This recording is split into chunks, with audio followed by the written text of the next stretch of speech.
एक बूढ़ी माँ का दर्द। 3 साल हो चुके थे बेटे को अपना घर छोड़कर विदेश में बसे हुए। इन 3 सालों में बूढ़ी माँ और ज़्यादा बूढ़ी हो गई थीं। 75 वर्ष की उम्र में चंद्रावती को रोज़मर्रा की चीज़ें याद नहीं रहतीं, लेकिन उन्हें अपना बेटा हमेशा याद रहता था। दिन हो या रात, एक पल भी उसको नहीं भूलती थीं। दूसरी तरफ बेटा था, जो साल भर में एक आध बार अपने माँ को फ़ोन कर लिया करता और उससे 2 मिनट से ज़्यादा बात नहीं करता था। फिर भी बूढ़ी माँ टकटकी लगाए अपने बेटे का इंतज़ार करती रहती। एक दिन बेटे का विदेश से फ़ोन आया। हेलो हेलो, सुन रही हो ना माँ? अनिल बोल रहा हूँ, तुम्हारा बेटा। कैसी हो माँ? मैं ठीक हूँ बेटा। तुम, बहू और मेरा पोता कैसे हैं? माँ ने पूछा। सब अच्छे हैं माँ। मैं अगले हफ्ते गांव आ रहा हूँ माँ तुम्हें लेने। अब सब हम साथ में रहेंगे लंदन में। तुम्हारी बहू कह रही थी माँ को ले आओ, अकेली बेचारी क्या करेंगी। माँ की बूढ़ी सूखी आंखें आंसुओं से भर गईं। उसके कमज़ोर शरीर के नस नस में खुशी की लहर दौड़ गई। बेटे और बहू का अपना प्रति प्रेम देखकर माँ का मन खुशी से भर आया। बेटे ने आगे कहा, माँ तैयार रहना, मुझे ज़्यादा दिन की छुट्टियाँ नहीं हैं। घर के लिए आ रहा हूँ माँ। घर के लिए?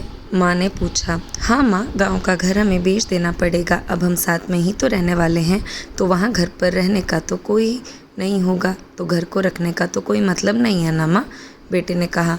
बुढ़ापे की वजह से ठीक से चलने में असक्षम माँ ने पूरे मोहल्ले में घूम घूम कर अपनी इस खुशखबरी को सुनाया। सभी को बहुत खुशी हुई। सबको लगा कि माँ जी के आखिरी दिन अपने आप इस परिवार के साथ खुशी में बीत जाएंगे।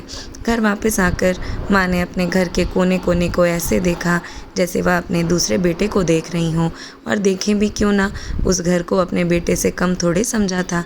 अपने पति के साथ 40 साल यहीं तो बिताए थे उस माँ ने।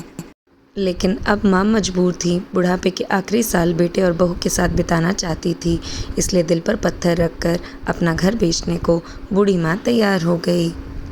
आनन फानन में बेटे ने घर को आधे दामों पर बेच दिया। माँ ने ज़्यादा नहीं बट उन चीज़ों को जो दिल से लगी थी उन्हें समेटा और बेटे के साथ टैक्सी में बैठकर एयरपोर्ट के लिए चली गई। एयरपोर्ट पर आकर बेटे ने माँ से कहा, माँ तुम यहीं बेंच पर बैठो, मैं सामान और बोर्डिंग पास की जांच करा कर आता हूँ, क्योंकि दोस्तों आप सभी को पता ही है एयरपोर्ट पे तो समय लगता है ना।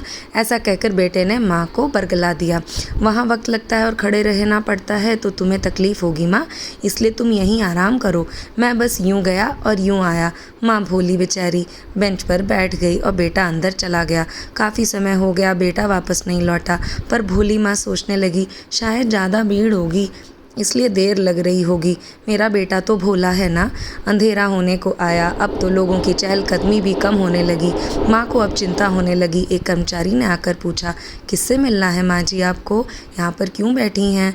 डरी हुई आवाज़ में सुलोचना देवी बोली, मैं मेरा बेटा तो सामान की जांच कराने गया है। हम लंदन जा रहे हैं ना। कर्मचारी ने पूछा, क्या नाम है माँ जी आपके बेटे का? अनिल नाम है मेरे बेटे का, सुलोचना देवी ने बताया। कर्मचारी अंदर गया और थोड़ी देर बाद बाहर लौटा। उसने सुलोचना देवी से कहा, माँ जी लंदन जाने वाली फ़्लाइट तो दोपहर में ही चली गई और आपका बेटा भी लंदन जा चुका है उसमें बैठकर। आपके यहाँ बैठने का कोई मतलब नहीं, आप भी अपने घर चली जाइए। घर? क्या कहा? घर क्या जा चुका? मैं घर जाऊं, कहाँ जाऊं? माँ की आंखों से तो आंसुओं का सैलाब उठने लगा। जैसे तैसे माँ बेचारी घर पहुंची, जो अब उसका था ही नहीं, बिक चुका था। वह वहीं बरामदे में तुलसी के पास सो गई। घर के नए मालिक को उस पर दया आई तो एक कमरा किराए पे दे दिया। पेंशन के पैसों से खाना और किराए का बंदोबस्त हो जाता था। दिन बीतने लगे। कुछ दिनों बाद घर के नए मालिक ने सुलोचना देवी से कहा, माँ जी आप अपने रिश्तेदारों के यहाँ पर क्यों नहीं रहती? इस उम्र में आपके लिए वही अच्छा होगा, क्योंकि आप तो अब बुढ़ापे के आखिरी दहलीज पर हैं। अच्छा होगा, लेकिन सुलोचना देवी ने कहा, अगर मेरा बेटा वापस आया तो उसका ख्याल कौन रखेगा? मेरा बेटा तो बहुत भोला है, उसे अपना ख्याल भी नहीं रखना आता। मैं कहीं नहीं जाऊंगी, क्या पता अब उसे मेरी ज़रूरत पड़ जाए। माँ ने कहा, कितनी भोली होती हैं ना माताएं। ऐसे समय में भी अपने उस कुपुत्र सपूत का ही उसको ध्यान आया। दोस्तों मैं सच बता रही हूँ, माँ की ऐसी बातें सुनकर मेरी आंखों में तो आंसू आ गए। किसी ने सच ही कहा है दोस्तों, पूत कपूत हो सकता है लेकिन माता कभी कुमाता नहीं होती। दोस्तों मैं आप सभी से हाथ जोड़ कर विनती करती हूँ, अपने माता पिता की जितनी हो सके सेवा करिए, उनके साथ कभी बुरा बर्ताव मत करिए, क्योंकि इस धरा पर अगर माता पिता आपको मिले हैं तो अपना सौभाग्य समझिए, क्योंकि इस धरा पर भगवान धरती रूप पे अपना साक्ष्य रूप में तो नहीं आ सकते, लेकिन उन्होंने माता पिता को सिर्फ इसलिए भेजा कि आप भगवान के साक्षात दर्शन कर सकें। दोस्तों आपको कहानी अच्छी लगी हो तो मेरे चैनल को सब्सक्राइब करिए। और अपने माँ बाप के लिए आप एक लाइक तो ज़रूर कर सकते हैं इस वीडियो को। तो कमेंट सेक्शन में सब माता पिता के लिए रिस्पेक्ट लिखिए। धन्यवाद दोस्तों।